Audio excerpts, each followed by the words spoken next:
My name is Rachael Powles. Welcome to the theater at Woodshill. As the resident dramaturg, it's my job to provide research, context, and criticism for the pieces we perform, and in times like these, we could all use a little context. One thing that has helped me comprehend this historical moment is the metaphor of the walled garden, a theme that appears throughout the work of William Shakespeare.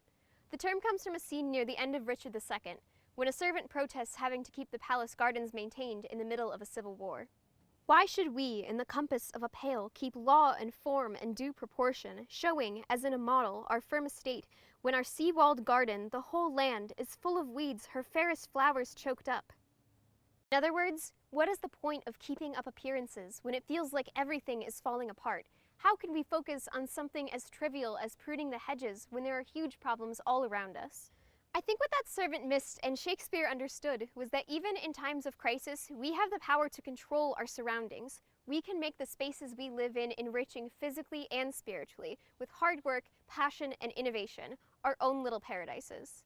But as usual with Shakespeare, there's some hidden complexity behind that pretty metaphor.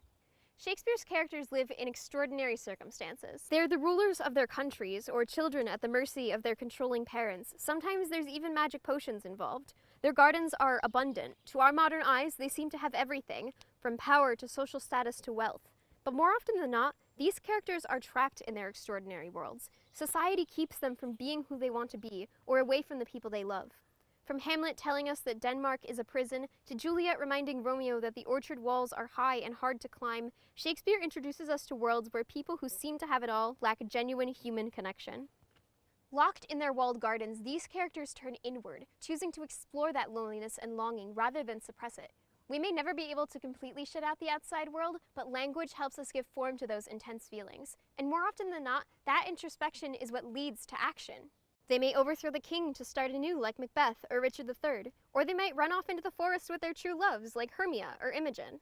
For me at least, it's nice to know that we are not the first humans searching for ways to make our lives ours in isolation.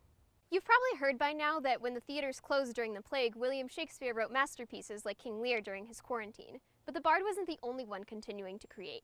When it wasn't safe to gather in huge theaters like the Globe, actors set out for the countryside. Taking whatever props and costumes they could pack onto a wooden cart, troops of players traveled from village to village performing the same productions you could see in the city. They found new ways to share their stories with as many people as they could. And we're going to take a page from their book. Over the next several weeks, the theater at Woodshill will be bringing you our own interpretations of what it means to live in a walled garden. Our fantastic company members have been working from home to film short performances of these treasured tales in lots of creative ways. Subscribe to our YouTube channel to make sure you never miss a new video, and follow us on Facebook, Instagram, and Twitter for regular updates and behind-the-scenes content. Even though we can't be together this summer, we are still finding new ways to cultivate Shakespeare in the Mohawk Valley. We are so excited to have you on this journey with us and welcome you into our walled garden.